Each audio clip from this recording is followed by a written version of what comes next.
What's up, everybody? Welcome to NIBScast episode 27. 27 might be the first episode that Josh listens to. It's possible. Second, it is actually. very possible. Because I listened to the first one. I am your host, Aaron Lamping, joined as the first always by Nikki13. Metal Gear Solid, motherfucker. Yep. And I'm Matt. The first one's pretty good. I'm happy. Jumping the gun over there, we have two special guests, We do. two special guests that have never been on the show before. We have Matt Slade. Yes, hello, hi everybody. How you doing, Matt? Pretty good. Good. And we have Josh Hancock. Hello. Butt on Hancock. Butt on Hancock. Those papers have been burned. Quick interjection. We haven't seen them on this show, but they have both appeared on the NIBS tournament. Yes. So Yes. you may recognize their voices from there. So, Matt Slade brought us some wild turkey American honey, which already just smells god-awful. So, Wait, let me smell it. you guys can go first. Have fun. We have 2 shot glasses this It week. doesn't smell bad. We really need to get, actual shot glasses for this purpose. Oh, Yeah. I can lend you Cheers. mine. Ooh, Matt's face looked fun. Honey flavored. Ooh. Here, since you got a double shot glass, I'll let you fill up as much as you want. That's some good shit. I don't know where the cap went. Fuck if I know. So in today's quest for podcasting, Next ready to turn up. I was about to say, well, Czech was going to sit out so Matt Slade could come. And then we went, and this is going to sound like you're our last choice. You're not our last choice. I had 3 people below you. But we went down the list of people you already know and love, and all of them said no or didn't answer their phone. So, Cheers. Josh is here. Cheers. That's not the worst. I can put that over there. Oh! But it's not the best. I mean, I had twice as much as you. Good for you. I don't know how you did that. I feel like I'm the only one that has not had a super adverse reaction to this stuff yet. Matt's wasn't bad. Matt's just had a momentary look. It's like the peach last week. It just kind of sits there. Well, No, this is better because it's a little bit thicker. It is the honey version of the stuff you had last week. Is it? I didn't think If that you was had, wild turkey. if you had wild turkey last week, Yeah, it wasn't Oh. wild turkey. What was that? 2 weeks ago? 3 weeks ago? That was a little while ago. Okay. No, last week was peach vodka. That wasn't great. Alexa said it left over, and she Now- told Aaron to make us drink it. Peach vodka could be good if it wasn't. It wasn't though. What was it, like New Amsterdam? I assume. Yes. Yeah. Yeah. I couldn't have even named what it was to you, but yeah, it was New Amsterdam. That would explain a few things. Gets you drunk fast though. Yeah. It's like Boone's Farm wine. Alright. Well, we'll do some video game news now. Mortal Kombat! Which we'll talk about later. First bit of news. Destiny 2.0 is hitting next Tuesday, September 8th. So possibly tomorrow, if you listen to this podcast when it typically goes up. That is 1 week. Oh, I gotcha. That is 1 week ahead of the Taken King expansion, so kind of like your World of Warcraft stuff where they roll out most of the changes first. It is an 18 gig patch on PS4 and Xbox One. Damn. A 10 gig patch on Xbox 360, and a 20 gig patch on PS3, which will be 10 gig once it's installed. What? What? Yeah, you download it as a 20 gig patch and then it installs 10 gig of it. How? I don't know. It's the Apple method. I was going to say, is it the opposite of a zip file? That's a little bit. Pretty much. That's You a little download bit it and then how, it zips it as it installs. I mean, that's how Apple did all of their iOS updates for, I think the tail end of 7 and all of 8, so... That's how Fair. Windows 10 had to be installed. You had to have 10 gigs, and then it would be fine after that. That's weird. Apparently, as time progresses, compression just gets worse. I can't imagine. It has inverted now. I can't imagine being interested enough in Windows 10 to be an early upgrader and being all like, oh, You're I in don't... a room with 2 of them. Well, I'm just saying, I can't imagine... You're in the room with 2 of them, and there are special guests. I mean, I can... No, what I'm saying is, I can't imagine, wanting to be an early upgrader and being like, darn, I don't have the 10 gigabytes of space. Oh, Well, Jess. I have it too. Jess. I enjoy it. Oh, did you? She has a HP Stream, and they only have like 32 gigs of solid state on them. Oh, yeah. She had like 9 gigs left, so we just plugged in like a 64 gig flash drive, put all the files on there, and installed it from the flash drive. That's how you do. Because Windows was like, do you want to do it from the flash drive? Okay. Yeah, that works. So anyway, since all my Destiny friends are not here, I will try to keep this to a minimal. I'll have Josh know, because Matt saw him. Like, in the show notes, it's like 2 pages of Destiny shit and like half a page of the rest of everything else. That's true. So I'll try to just pick out the stuff that listeners might care about, but I don't want to bore you guys. So the level cap is being raised to 34. The level cap is 34 right now with the light level in the game, but light level is essentially becoming World of Warcraft gear score now. So they'll just make your base levels just go. Your base levels, they're bringing it up. The base level right now stops at 20, and then the light brings you up to 34. Okay. But they're just giving you whatever level you have right now. So they'll give you that, and then once the expansion comes out, you'll be able to go to level 40. Okay, so I have a question. Okay. So they're giving you whatever level you happen to be at with your eye level right now, Yes. basically. Okay. So is there any, like, significant content that's coming out that, like, you may be too high to do now?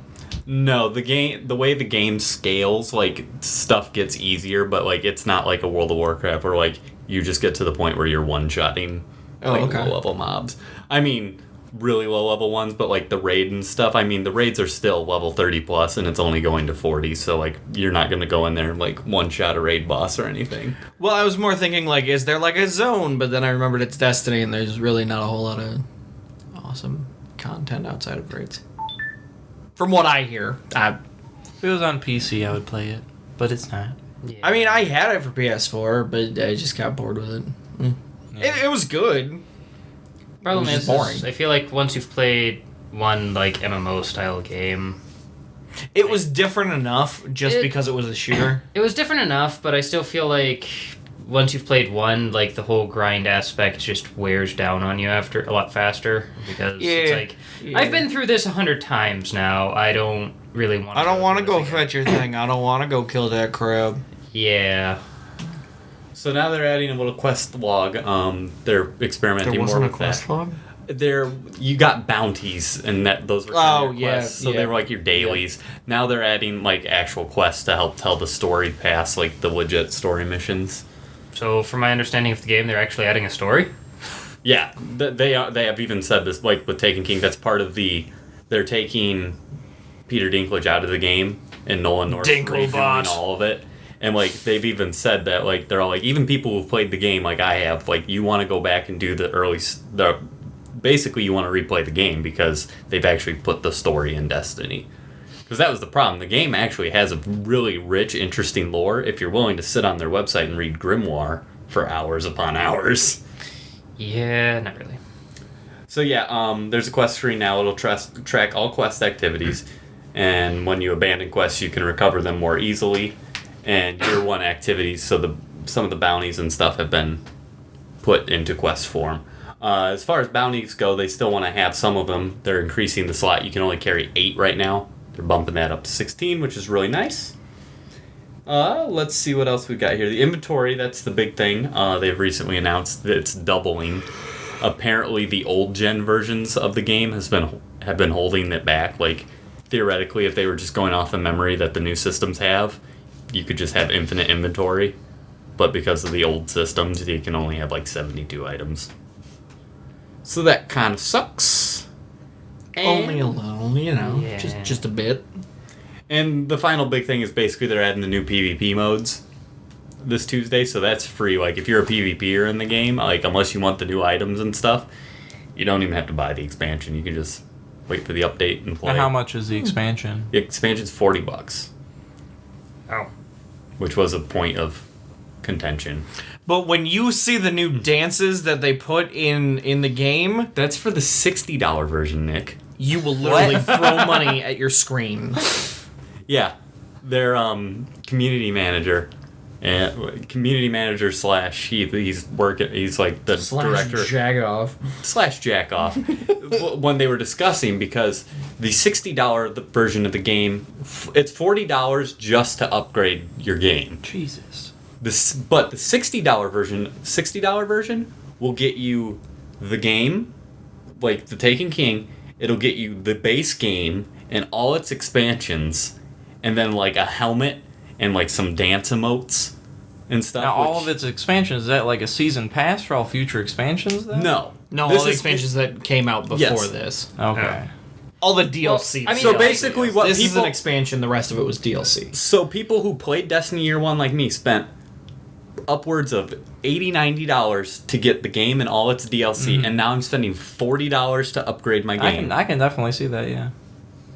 But then people who are just picking it up now, like I applaud Bungie for doing it because they want to keep people involved. But people who are just picking it up now are getting it for everything for $60. Yeah.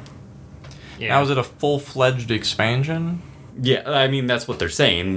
We'll see. Yeah. Just out of curiosity, are they like offering anything for those who have stuck it out since year one? No. They are, but like it's all tied to like in-game stuff. So like even people like there's like tiers of rewards. I really haven't looked into it too much. I just know I've done it all. Yeah. Kind of like augmenting your augmenting your experience. Yeah. Oh well, we'll get to that. We'll get to that, guys. So cart before the horse. You don't want to do that. I've done it all. Like they're rewarding you for getting like 3,000 grimoire, which is kind of just like people apparently like turn people down for groups, but really it's just like, oh, I'm jerking off grimoire, yay. So they're rewarding you for having so much grimoire score. They're rewarding you for having like a level 30 or above character on your account before a certain date, and then they're rewarding you for doing all the activities specifically for year one. But you got a plat though, don't you? I do got that. Plat trophy. Yeah, it's just 40 seems a little steep because like other games, MMOs, whatever, have had cheaper full-fledged expansions and $40. Well, it that's the thing. really depend on how much content they add to it, because I do know a number of MMOs that have had expansions closer to the $40 range, but if they don't supply the necessary content to back the price, that's where you're going to end up having the problem. On this subject, as we've said in previous podcasts, typical WoW expansion, $40. Right. That's true. You get a shit ton of stuff out of it, though. Yeah. So That's what I was going for. But we got to this point because I had mentioned once you see the dance emotes, you're going to literally throw money at your screen. Jack off. Was a quote from him. About people got pissed. Like, we don't give a fuck about dance emotes, you fucker! I mean, the lack of the dance studio in WoW has never stopped anything. Dude, they teased it, though. You could put it in your garrison, maybe, when they add it later. Well, yeah, but it's been a thing since, Burning Crusade. I know. They put it on the Burning Crusade box. It was like, Dance Studio. No, I think it's a Wrath box, because that's when the barbershops came. Yeah. One thing I will give Bungie here is, unlike a lot of MMOs that do charge, like they charge $40 and have all that content, there are no in-game purchases and they don't have a subscription, so they are basically running off the money that they got from the base game. That's true. Yeah. I guess I'll give them that. We'll see. I mean, it's one of those things that we've talked about it before on the podcast, Matt and Derek and I. We complain about it. It does suck, but we're gonna we like the game, so we're gonna pay it and play They're running off the cost of the base game and the two $20 DLCs that they put out so far. As opposed to like $20 a month. I guess. Well, I mean, very They few can just- MMOs really have substantiated $20 a month, though. Since- Yeah, I think Since WoW people and are Final all Fantasy are the all only about- ones left. Yeah. Since people are all Then about they dance, only do 15 at the highest. So. Right. since people are all about dance gestures and cosmetic stuff, they could just implement microtransactions. Yeah, for all the dude. cosmetic You stuff. you can see the dance emote that your friend is doing. Throw money at your screen. Right? Yeah. Yeah. 99 cents. I mean, That works. obviously Guild Wars 2 is still doing pretty darn well off It is, and it's microtransactions. full free to play Full free now. to play Yeah. now, yeah. Yeah. You So- don't even have to buy the base game. I mean, yeah. As we'll go that route. Alright. Well, moving on with more DLC-based news. There's new Mortal Kombat X DLC coming out next year. So earlier in the week, Ed Boon had teased, he's like, we have 4 new characters in the work for Mortal Kombat X. And then they ended up coming out the next day and saying, hey, it's due, our next DLC pack's due in the first half of 2016. There's going to be new fighters, skins, and 1 new stage. No other specifics were given, but I mean, Mortal Kombat 10 was enjoyable for what we played of it. I like to think that Ed Boon went, yeah, we got 4 characters in the works, and everybody at NetherSoft NetherRealm was like, what? Dude! No, we don't! What the hell? We weren't gonna say anything for like a month! Oh, I'm sorry, I got excited. Well, now we gotta fucking say something tomorrow. Yeah. That is typically how announcements like that work, just in general nowadays. Yeah. Random button mashing characters. That's what they need to add. Just because. Like, they don't have combos. You just gotta discover them by pressing buttons. There is no actual move list. It's just you have to unlock them by accidentally doing them. Or they just need to go back to, like, super obnoxious combos. Like, I remember, like, the Tekken strategy guides when I was little. Well, yeah, but that wasn't... I was like, what? How are you ever supposed to do this? Yeah, but that wasn't Mortal Kombat. Mortal Kombat was always just do the high punch a whole bunch of times, and then uppercut and wait for them to come back, and then uppercut, and then wait for them to come back, and then uppercut. Well, it depends on what system you had. Mortal Kombat could have been, like, I can't do anything because my controller's crap. And it does not respawn. I'm just guessing Sega. Yeah. But they were like, yay, It's the my most version has uncomfortable blood. fucking controller in the world. That's really where I played most of my Mortal Kombat. The original Nintendo controller is a jagged fucking rectangle, and it is more comfortable to play with than the original Sega controller. Yeah. That thing was fucking terrible. Oh yeah, it was absolutely awful, but... You know, and everybody. What you gonna do? And everybody complained about the N64 controller. At least it was functional. And it was comfortable. Yeah. It just had a weird third leg. That. Have I ever shown you how Sasha used to hold an N64 controller? Yeah. It was on the outsides, but she'd like roll her thumb all the way over. Well, it's like Why did you hold it like that? It's a third fucking handle that has a button on the back. You don't actually need anything on the left side. Yeah. Like, Well, it's like 2 games use the D-pad, and they use it for menus. well, yeah. Right? Yeah. Well, it's like the first gen PlayStation 1 controller didn't have the dual it was analog awkward. sticks. It's like, how do I control my character? With the D-pad. I know, but it doesn't have the flexibility of an analog. Well, I mean, that wasn't a regular thing yet. Yeah, like at the time that was a new and glorious But thing. Like, even after it was there, within a console generation, they added that entire feature. So, kudos to them. Yeah. I mean, because even after it was there, all PS1 games worked with just the D-pad, except like Ape Escape, which was the game that came with. Yeah, because I remember like all the Final Fantasies, you can use the D-pad or the analog stick, but the analog stick just makes you run by default. When I go back, that's the difference. When I go back and play like Crash Bandicoots now, the second and third one supported the analog. I can't play it with it. Like it's not weird. precise enough for me. Like I had to play with the D-pad. It's weird.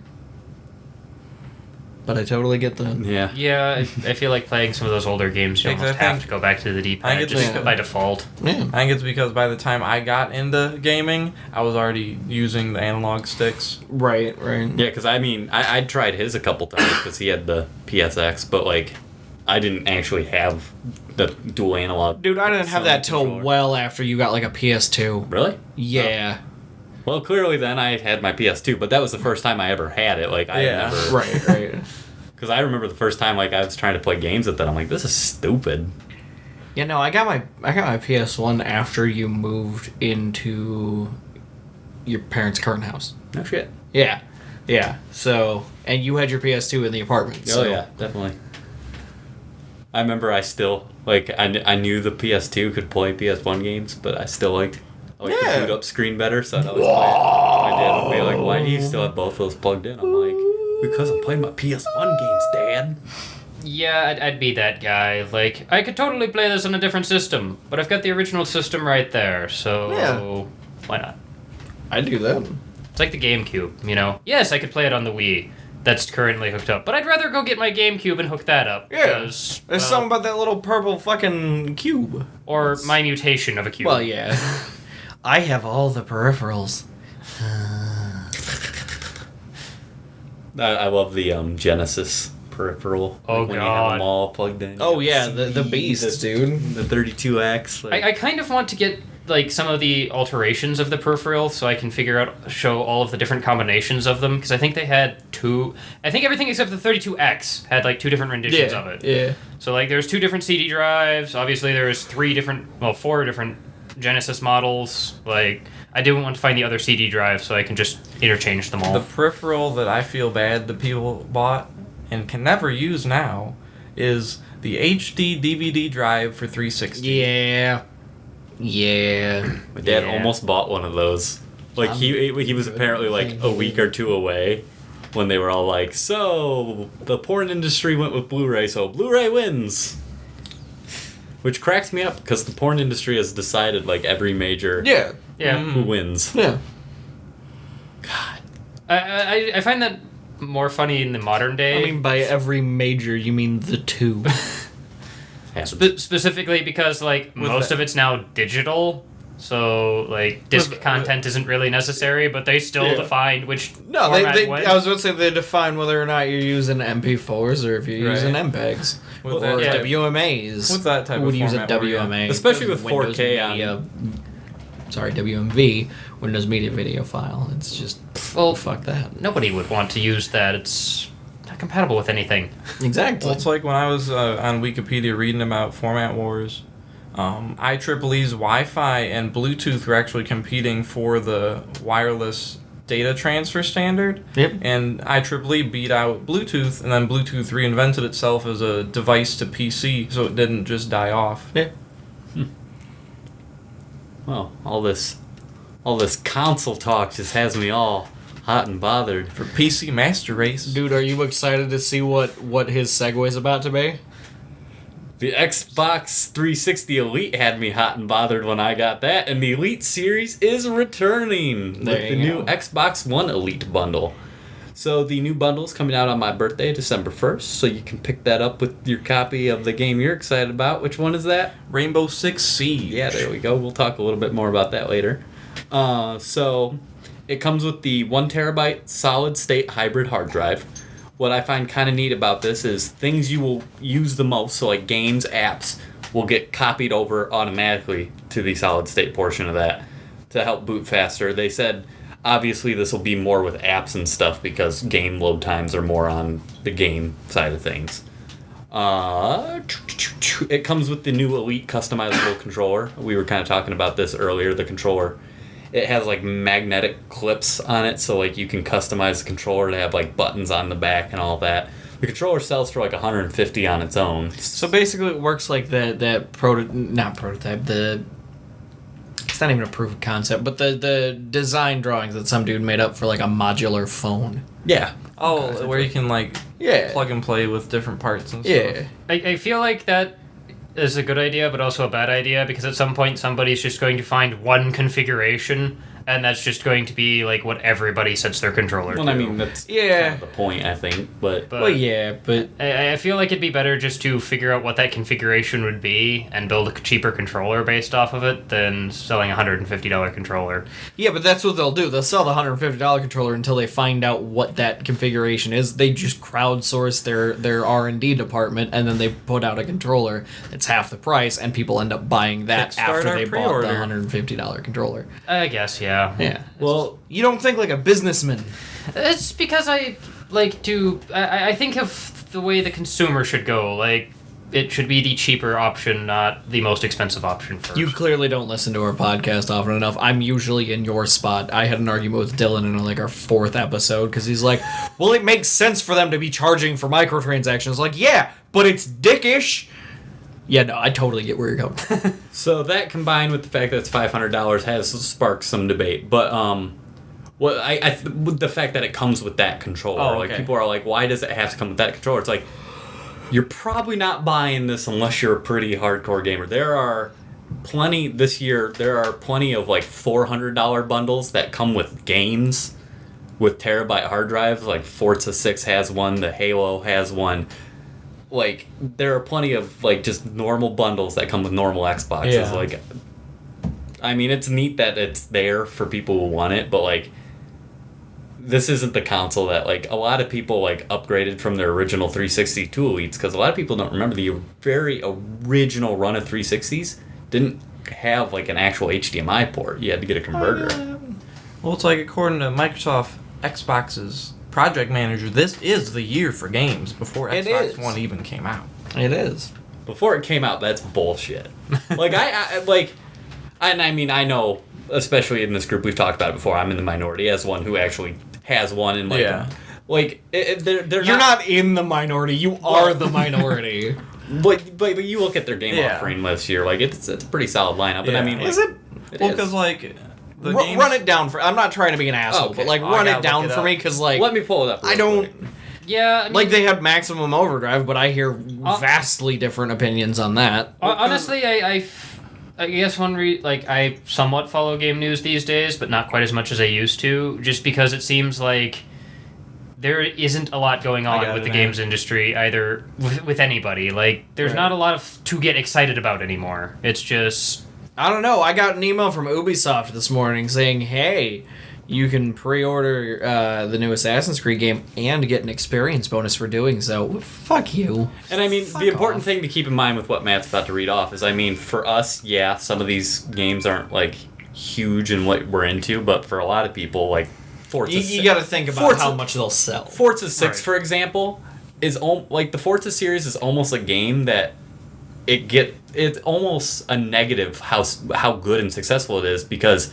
It's usually such a polished racer every year that people just don't talk about it. They expect it to be good. Right. Yeah. So this is from Patrick Perkins, who said this could be the highest profile release year since 2007. Because in holiday 2007, 2008, Bioshock came out, Halo 3, the first Assassin's Creed, Mass Effect, Rock Band, and GTA 4. And then also Call of Duty 4 Modern Warfare came out. Now you see here, like, I get that, like, and even Sony, like, Sony's definitely riding third parties hard this winter because most of their exclusive content's coming next year. I'm more interested than exclusive offerings. Then also Uncharted started that year, but this year and this holiday season, Halo 5 comes out. Mm-hmm. The new Rise of the Tomb Raider, Forza 6, but also in the holiday season you got Black Ops 3, Fallout 4, Dark Souls 3, and then the new Star Wars Battlefront comes out. Shit, Dark Souls 3 is supposed to come out this holiday season? It's early next year. Oh, yeah, so it's within the holiday season. I got you. See, I don't feel like those match up though. You know, Star Wars Battlefront though. But see, I feel like that's a game that has I to never prove played it itself with you first. guys growing up. That's why as we've said many episodes ago, I don't have any warm fuzzies for Battlefront because like you guys played it, but I didn't. Yeah. See, my thing with Battlefront is I'm still skeptical. Like, dude, you don't want to pay $60 for fucking spaceship battles? Well, dude, it's a DLC now. Fuck it. Real quick, since the conversation is going there, let's go to the next news item real quick. The Star Wars Battlefront beta is coming soon. It's starting. That still. It's starting in early October, and the beta will feature the 40-player Walker Assault on a Hoth multiplayer mode with playable Luke and Vader. Ooh. The co-op survival mission on Tatooine, and the newly revealed drop zone mode. What I find funny is it's the newly revealed drop zone mode, as in, hey, there's a drop zone mode. They haven't said anything about it yet. They're going to talk about it coming up. Yeah. Right. So basically it's newly announced, as in we just announced it right now by mentioning it. Yeah. So surprise. This is another thing that I haven't really kept up with as much as I'd like to. So we can bounce back and forth between this and the last topic. I just wanted to get that. But like, how so far is it shaping up to previous Battlefield games? Like, does it look anything like a Battlefield game? Because from what I've seen, Battlefront, whatever. It doesn't seem like a lot of previous Battlefield games. Battlefront games. They even said from the very beginning, like, this is our take on it. This isn't supposed to be Battlefront 3. That's why they just went with this is DICE's version of Battlefield. Or Battlefront, I'm sorry. Wow, we're all doing it.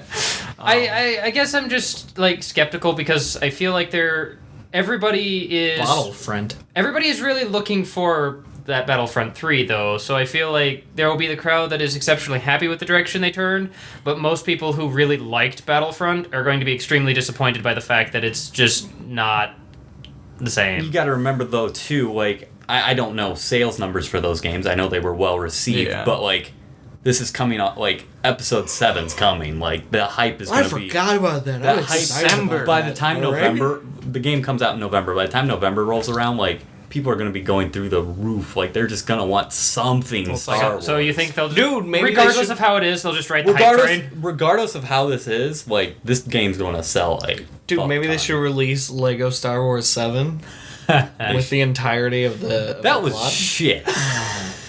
So Matt Slade and I played through Lego Star Wars 3. Actually... It was the first one that came out, the prequel episodes. Yeah. We're playing that, and it was like a week before the movie came out, and we're Episode 3. We're like, how much shit is this really gonna spoil? The entire game. Everything. Yeah. Dude, you gotta love Lego. It was like when the toys for Episode 2 came out. It spoiled Anakin getting his hand cut off because it had the magnetic hand. Yeah. Which I glued that fucking hand on. That was shit. The new toys look good. I want the Flying Millennium Falcon. Right. But it's $100. I can't justify $100 on something I will fly 4 times, crash, and get frustrated with. Oh, the quadcopter Millennium Falcon? Yeah. Oh, what? I feel like it'd be probably more than 4 times. Pull the phone out. It would be one of those things that you'd pull out every year and be like, hee Millennium Falcon, and then crash it. And I'm more interested in the BB-8 because at least you can just set that on patrol mode and it's just kind of rolling around your house. Right? I like that because it maps. Like, it has like a little bit of like memory in it. That's so like cool. it bump into something and be like, shouldn't do that again, and won't. So it's a Roomba. Yeah. Essentially. Okay. I misspelled Millennium. No, the video I watched That's for why it, I like... use OK Google for my spell. Like the ME Falcon doesn't work? It was funny because the reveal video for the Flying Millennium Falcon that I saw, like, nobody was clapping because they just all had their phones out, like... Because that is... I heard... Because there's cheap versions of all these, too. And, like, it's just, like, one has just, like, one fan. It doesn't even look like the Millennium Falcon because the fan takes up so much. That when I was reading Amazon reviews, they're all like, I can't get this to fly at all. Oh, he's looking up. Oh, it can't load the link. What kind of crap is that? So yeah, like I've said this basically every week since we started talking about it. I hope this, like, I'm cautious, but I want to just love this new battle. Yeah, front. But it's like now in this digital distribution age, they could release a whole bunch of stuff, DLC, expansion, whatever they want to do. Because they could nickel and dime you for every bit of it. Well, hey, I'll pay it. People will pay it. They will. I mean, think of the parent company. That's just it's such a shame because the Time Splitters team was working on Battlefront 3 or Battlefront.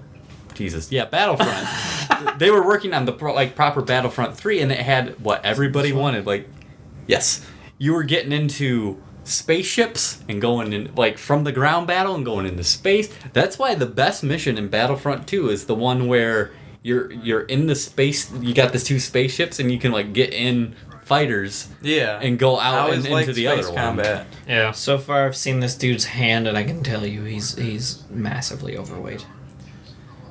He's got a fat hand.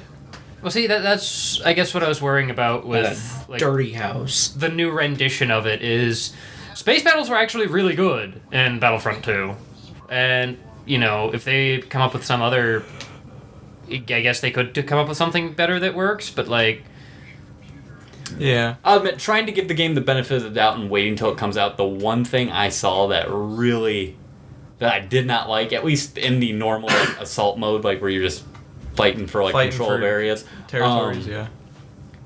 Like the X-wing is like a power up that you just pick up and you use it, and then like it just like Episode 2 style screen wipes to you being in the thing. Like you don't go to like a hangar and like. That's episode everything, by the way. Go back and watch the originals. Every goddamn transition in those movies is a fucking screen wipe. It is obnoxious.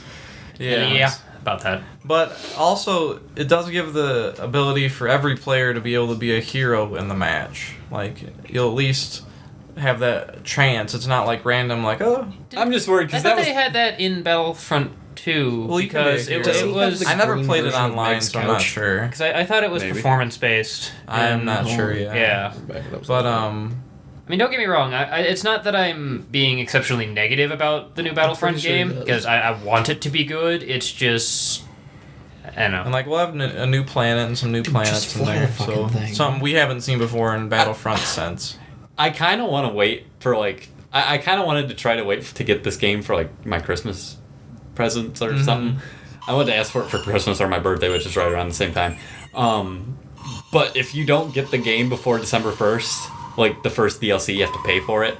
Oh, okay. So I'm just kind of like, ew. Speaking of which, I need to go to the movie store and rent the new Gears of War HD so I can just put it on my Xbox and get all the original games. I'm sorry, quick question. Does that work? I feel like they have to have safeguarded against that. That's just I imagine they did, but I'm going to try it. Oh, yeah, absolutely. You'd be stupid not to. If you don't buy it before a certain date, you have to pay for the first DLC? If you turn on the game before December 1st, the way it made it sound, I mean, it could be a code, who knows, but probably if you turn on the game before December 1st, the DLC that's supposed to come out like December 7th, you get for free. Oh. They haven't talked pricing for it at all, but like... Now, is it a map Better pack? be like $5. It's a new map, yeah. Okay. Like, See, I almost feel like that's a strike against it in my book of the fact that they already have a DLC planned for it when the game's not even out yet. Yeah. Like, I'm not a real fan of, okay, here's the game, and, oh, we've got 20 DLCs planned for it. See, it's one of those things I've been thinking about for a while. Go back and watch our podcasts. I've been thinking about it on my own time a lot lately, and like, while you're making a game, you're gonna think of things that like you're not gonna have time for. So like, I don't necessarily like if they're like, by the way, we have some DLCs that we have planned In the tube, yeah. I get it, but there is definitely a line. Yeah. There's definitely a line. I don't know. I still feel like that should be something that's discussed more either a lot closer to the release or after the game's been I think released. Because they- otherwise, then it just feels like Well, when you laziness. announce DLC, when you announce the game, like they did with Evolve, by the way, we're not going to show you any screenshots or any like alpha or beta footage of this game, but here's a list with pictures of all the DLCs that we're announcing simultaneously to saying we have this game coming out that we're not going to show you anything about. Day one DLC, I do not like. I'm okay with Yeah. it if it's like free. Yeah. Right. And Yeah, again, that's fine. what I don't understand is like, I mean, if it's free, The majority day of the one, then it people- should be on the fucking days. and I mean, yeah, they're gonna get the kids and stuff who do get this game for Christmas who have to wait. They're gonna get them to be all like, "Oh, mom, dad, there's this. I need to get that." But what I feel like most of the people that really want this game are going to have it before and are going to get it for free. So like, what's wrong with this one being free? Right? Yeah. Who knows? I mean, it would harbor good faith with your fucking community. Which they're greatly lacking at the moment, so... We're still watching the Millennium Falcon video. I keep pausing it and then bringing it back up. He just let it fall to the ground. He is a terrible quadcopter pilot. Well, Put it in the frame! not everybody can be good at both filming and flying things. Well, I mean, he set the camera down, so... Oh, this is good podcasting. Oh, look, he's got it flying. So what's our next topic? I kind of want a fucking quadcopter. Okay, so I've been moving thinking on. about that for a while, too. Matt, you brought this topic to the table. Yep. So Deus Ex has some interesting pre-orders incentives. some bullshit pre-order incentive. Tell us about it. So, Mankind Divided's coming out this year. It's super hype. Is it this year?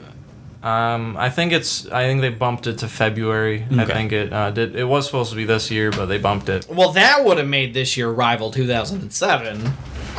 But This one game was missing. they're calling it augment your pre-order. Early next year's looking disgusting. Based off the game where you augment your like body parts and all Yeah. that stuff. So it's a tiered pre-order system, which I don't like pre-order systems in the digital distribution stuff because all you're getting is bonuses. You're not like, oh, I'm gonna Well, run. it's like, oh, my AK is gold now. Yeah, or it's like it's not like what used to be where it's like, oh, the store Welcome might run to out New of Age discs. Counter-Strike, I need to homie. pre-order it. No, I just get an extra map, which extra maps are stupid because why would you make a map and then punish everybody who didn't pre-order it? Yeah. Yeah. Because well, that's tier 3. They add an extra Christ. mission, and they don't explain anything about the mission. It could be a 3-minute mission or a 3-hour mission that you do throughout the game. Probably about 40 seconds. It's probably, hey, I dropped my book in the water over there. Can you grab it for me? Probably. So you go to Silvermoon? Yeah. But tier 1... I knew exactly where that quest was, too. But tier 1 you immediately get when you pre-order it, and you choose between one of 3 cosmetic and weapon loadouts to start the game with. But you also start the game with like $1,000 and a bunch of grenades and stuff, which takes away all the like incentive to do stuff in the game. If you're willing to fuck the economy of the single player of your game, you didn't build it well enough. You should have enough pride in the balance that you made in how hard it is to acquire fucking whatever your currency is to use it effectively for equipment in the game that you shouldn't be willing to give away so much of it. Right? And then it's like you get an infiltrator class, which gets a fully upgraded pistol in the game, like an assault class, which gets like a assault rifle, and then the classic class, which you get Adam Jensen's combat armor from Human Revolution and the revolver from Human Revolution. So does that mean if I don't pre-order it, that revolver is not in the game? Probably not. Obnoxious. Yeah, just a little. So then if the global pre-order gets to tier 2, and they haven't announced if it's like 10,000 pre-orders or 100,000, you get either you have to choose a digital art book or a soundtrack sample. I like that it's a soundtrack sample, not the full soundtrack. Well, I mean, it's like giving me a digital art book. That's basically what the fucking concept art page in like whatever the codex in whatever game you're playing is. That's all a fucking digital art book is. Give me a physical fucking art book. I want to put it on my coffee table, you fuck. So here's... Well, yeah, I get that. I just like the idea. Like, it costs them nothing to give you a full soundtrack, but they have to give you a soundtrack sample. Here's my advice, because while it's pretty safe to say all 4 of us are very negative on this, right? Yeah. That's safe to say. Yeah. If you are somebody who's like so into Deus Ex and you have to have it, get your friend and buy it on the PC, so that way you can just copy it to like a CD or something. And give it to Oh your no, buddy. you can get all of the rewards. You have to pay $150 for the collector's edition. You get 3 physical items, which is a steelbook case, like a 9-inch Adam Jensen figure on a pedestal, and a 42-page printed art book, and then all the digital rewards. Now, I bought the collector's edition of Dark Souls 2 because it came with a fucking statue and a cloth map and an art book and soundtrack. But it was the physical thing. Well, I mean, it was also all 4 of those things. So If you give me a full-size fucking printed art book, I will probably buy your collector's edition, but not for $150 fucking dollars. yeah. Yeah. When the game itself is $6. I'm not paying $90 for a fucking art book. That's why I don't own The Sky yet. Wasn't The Sky is the name of the Yoshitaka Amano collection of concept art from the Final Fantasy series. Because wasn't the Dark It's 3 Souls books. special edition Yeah. like fucking only this $100? Oh yeah, it was $100. And the game was normally $60, so like it wasn't that I bad. didn't have a spare $40, so I didn't get the fucking collector's edition of Phantom Pain, and I'm bummed because you get a little statue of Big Boss's fucking mechanical hand. That's cool. Yeah. But then and on- it's posable, so but it then can just on- be flipping everybody off. Yeah. And that's what I'd have it doing all the time. But that's all. Then tier 3, I said you get the in-game mission. Tier 4, you get either a digital comic book or a novelette, based off the Mankind Divided story. Is the novelette digital too? Yes. Oh, okay.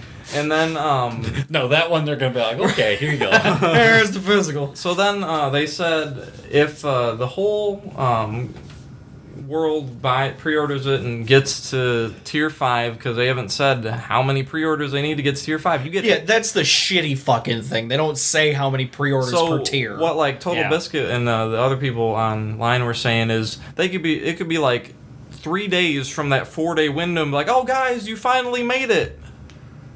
Here's tier 5. There's no way this game isn't coming out on the 4-day early day. Yeah. Like, So tier 5, you get a single player game 4 days early. Oh yeah. because even if there's only 2 people in this entire world that pre-order it, they're going to be like, wow, guys, we all came together. So many of you. Here's the game 4 days early. Make sure you come buy it for those of you who didn't. Right? So, and then with the tiered system, they don't even really have to advertise, because people who pre-order it be like, guys, come on. You need to help this get higher, because I want the stuff. And then you get the stuff too if you pre-order it. But wait, if you get the $150 version, you get all these things.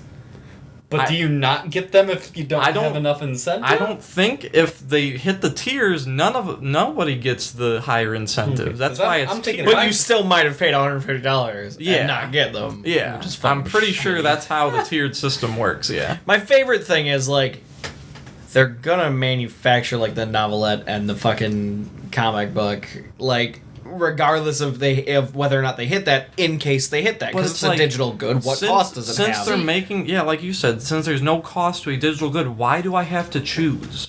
Why can't you just be like, pre-order, here's the stuff? Yeah. The biggest problem I have with that is I feel like that because of the time frame for which they would have to have it out, I feel like they would probably already have it done. That's what I'm saying. Like it'll be done. Yeah. And if you don't hit that tier and people pay the $150, like, you don't get to have this even though it's done, because fuck you. Guys, So where's Square Enix? My big question... Suck my dick. My biggest question would be, okay, so you don't pre-order it, but at some time down the road you want some of this content. Like, how much are they going to charge? Is it going to be like $80 to get all of this stuff? Guys, we're one day to launch and we just hit tier 3. Make that level. Well, it's like what Day one people are worried about is $5.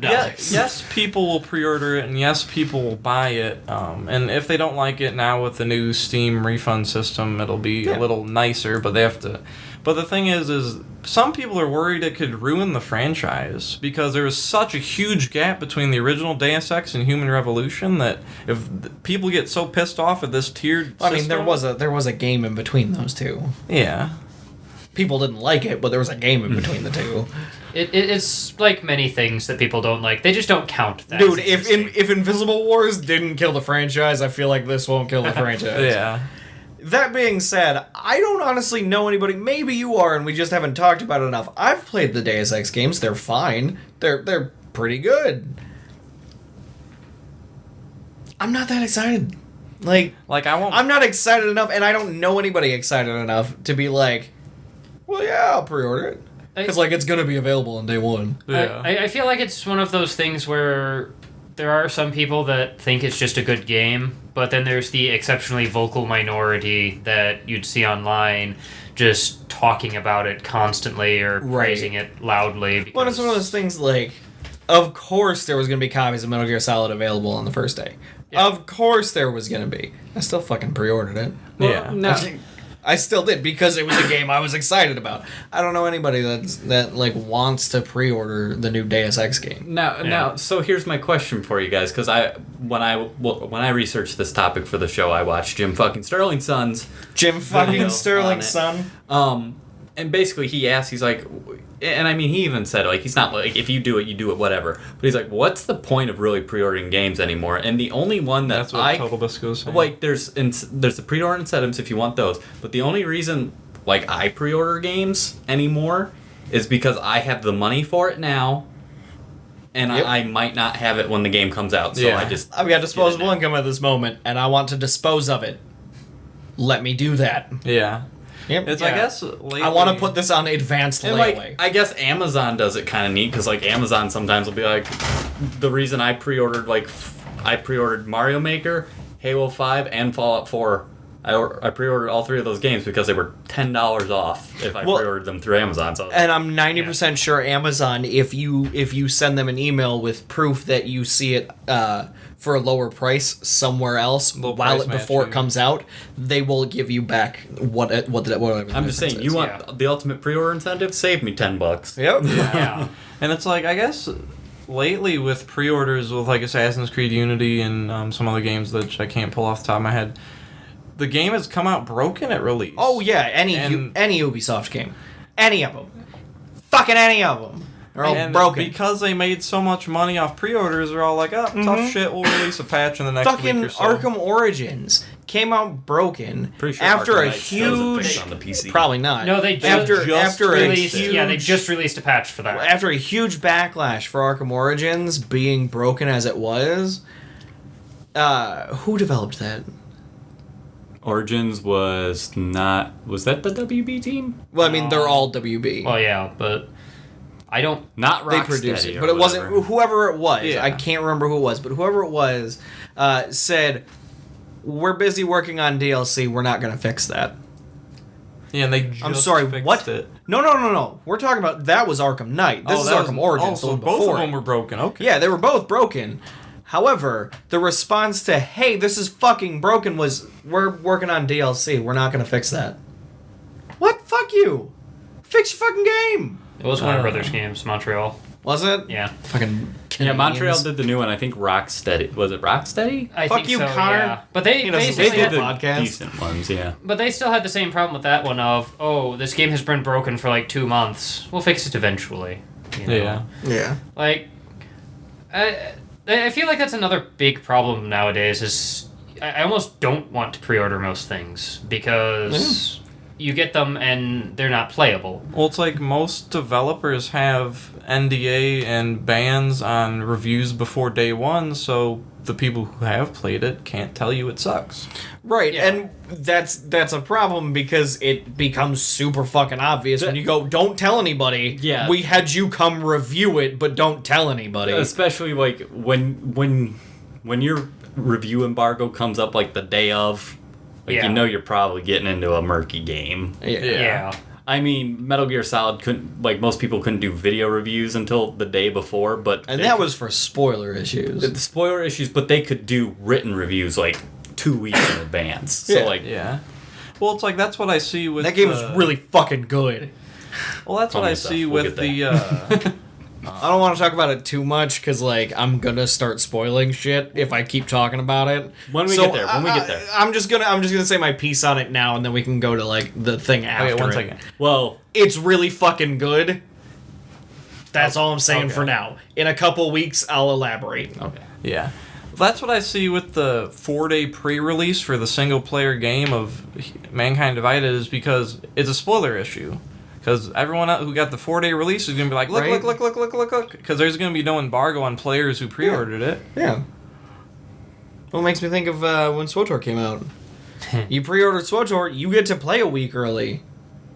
I mean, everything was already spoiled from beta, but Yeah. still. You get to play a week early. Alright, so I'm on a PvP server, and I'm just gonna start fucking people. that Because was- I'm 20 levels ahead of them. That was another game that I thought was interesting how they handled like 95% of the time it was in beta. Oh, you can't talk about this game that much. And it's like, You can't talk about this game that we're basically just letting everybody play at this point. right, it's like you'd think that especially the way the MMO market is, you'd want a lot of people talking about your game, not locking it down. Especially because I feel like it's hard to actually be any sort of successful in the MMO market. Yeah. And Like, you need people on your fucking side and to be vocal about it. even Yeah. I think in other markets, like restricting your user base of being able to talk about the game isn't going to help garner you any, reception for your Right, game right. unless you're just doing it because it's crap. Like, Yeah. I feel like the only reason to keep everything in NDA is because it's crap. Yeah. Well, Well, it's like, speaking of betas, like, I just, with the Humble Bundle for Tom Clancy that's still up Yeah. for the next week or so, I got a beta for... Bundle. Taste the savings. With Rainbow Six Siege, the beta releases September 24th. And then the full game releases December 1st. They bumped it back to do some improvements on it. Yeah. But it looks like a real fun game if you like multiplayer, like tactical combat. I do. Because basically, I'm a big fan of the fucking Payday series. yeah, Except for when we play with Kyle. Dude, stand there. I'm gonna go get the paintings. Fine. but basically with Siege is, it was the successor of Rainbow Six Patriots that got canceled because they made Patriots for PS3 360. Mm-hmm. And then Next Gen came out like very shortly after that, and they're like, oh crap, what do? We can implement all this stuff, but we still have to make it usable for Next Gen, so they just scrapped the project and rolled it all into Siege. So what it is, it's 5v5, kind of like Counter-Strike is, but it's counter-terrorist operators Can I buy a versus golden terrorists. AK-47? Maybe. You have different operators. Each operator has Will a my different... knife make me run faster? I'm probably not. Each operator has a different nationality, and then each one has a different skills and equipment, but once you select your operator for that match, you cannot switch in the middle of the match, not until it's finished. And then pre to the match, the attackers can plan the attack and the defenders can fortify. And then there's like drones that certain characters I've been have. watching stuff on this actually now that you mention it. Like I didn't pay like, attention to what the fuck it was, but basically I've been seeing stuff. you can use explosives to like blow out ceilings, blow out walls. Like bullets can go through walls. You can rappel down into windows. Like you can use the whole map to your advantage to do stuff. Sweet. My biggest concern with this game, with it being delayed, and I mean, they're delaying it for good reason. They want to polish it. But it is now the last out of the gate on a holiday season filled with, like, giant shooters. Yeah. But I do have hope for it because the Tom Clancy fanboys and the people who do like Rainbow Six and Splinter Cell are just going to inherently get it because it's a Tom Clancy franchise. And this is the one they want to keep going. Like, they put so much e-sport backing into this. Like, they want this to be around. And while I have not really played a lot of the Tom Clancy series, I feel as if it's different enough from like most other large shooters that are coming out at the time that it can still have its own market alongside them because it's not just Call of Duty clone number 1522. Real quick before I go on with what I was about to say. Side note: did you know you can underhand toss grenades in Counter-Strike? No kidding. Yeah, Also, I had no idea. These kids these days, man. Also, they are adding a single player to Siege. It's not out yet. It's not done yet. But because a big part of Rainbow Six was your single player game, they're adding that in to stick with all the other Rainbow Sixes. But they're starting with multiplayer first because the guys in the studio had a lot of fun playing it. And also, right now, multiplayer is real hot. So. Oh, yeah. Yeah. You can make your single player an afterthought, but make it good. Yeah. And make it. Yes. I don't want to buy a fucking multiplayer-only game. Yeah. Don't get me wrong. I'll play a game only multiplayer. Occasionally. Super occasionally. But I prefer if it has a single player that I can play through. Just 'cause. Yeah. I think it would be awesome if all the Tom Clancy games were in the same universe. They are. Are they? The games are? The games are because Chaos Theory and Ghost Recon 2 take place in the same universe or same year actually because American Destroyer gets sunk and then the Ghost Recon guys are in South Korea fighting the war while Tom Clancy goes around doing the same thing. That was exactly like the type of example I was hoping you were going to give me. Like, when I started saying that, I thought, they probably are, but I don't know that they are, and I feel like Matt will know if they are and be able to give me an example. Yeah, like, one time somebody was fighting in a fight that fucking, now I can't think of his name, Sam Fisher was sneaking around. But yeah, they both mention the same incident where the Ghost Recon guys are fighting the war while Sam is doing all the clandestine stuff throughout the world. Hell yeah. Sweet. Alright. Well, that kind of spun into a topic, I guess, but we went really long on the news this week. We did. Not that there's a problem with that, but we're not going to do topics or anything. We didn't get any email, so unless anybody has anything else they really want to get off their chest. Matt Slade, if you were to email us, where would you email us at? NIBSmedia@gmail.com. Wrong. Josh, where would you email us? I have no idea. Nick, where would you email us? NIBScast@gmail.com. That is NIBScast@gmail.com. The podcast existed before NIBSmedia did, so Okay. that's why our email is not NIBSmedia. So, if you liked this podcast, gonna subscribe to our YouTube page that you're currently on listening to this fine audio program. Then you're gonna follow the link in the description. You're gonna go to Facebook, the NIBSmedia page, and you're gonna like that bad boy. Only if you like it. I mean, if you hate us, you can just move on with your life. No, if you hate us, still like it because you listen to the podcast this far. Yeah, if you're listening this long. You listened to 59 You just minutes think of us. you hate us. Yeah. You listened to 59 minutes of us bastards talking about games, and now you hate us? Yeah, not even talking about games, but talking about news about games. Yeah. I mean, there are worse things to have spent your hour listening to, so... Me masturbating, for one. That'd probably sound worse. Yeah. At least for an hour. Oh, about 30 seconds, you know.